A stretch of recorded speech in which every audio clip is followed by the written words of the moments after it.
Kaya nga tuloy-tuloy pa rin ang budget deliberations para dun sa mga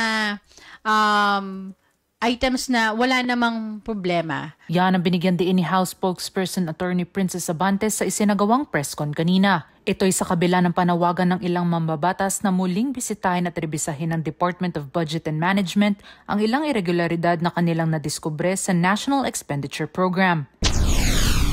Hindi natin alam kung paano ang magiging, kung gaano kabilis yung magiging review ng DBM doon sa mga budget na may nakitang observations, may mga observations sa mga members. So, pero it appears that the committee is still confident that they can still meet the timeline na tinitignan ng House para ma-approve ang GAB. Kaugnay niyan, binanggit din ni Abante na handang mag-overtime ang mga mamabata sa trabaho para lang matiyak ang pagpasa ng national budget.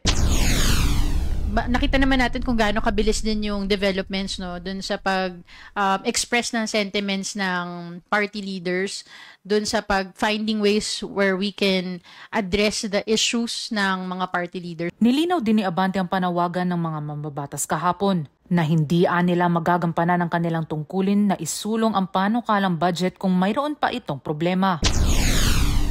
So, ayusin na muna, itama muna para pagdating sa Kongreso, mapasa namin at ma-review namin at mapasa namin ng maayos yung budget na talagang maa-address ang concerns ng mamamayang Pilipino.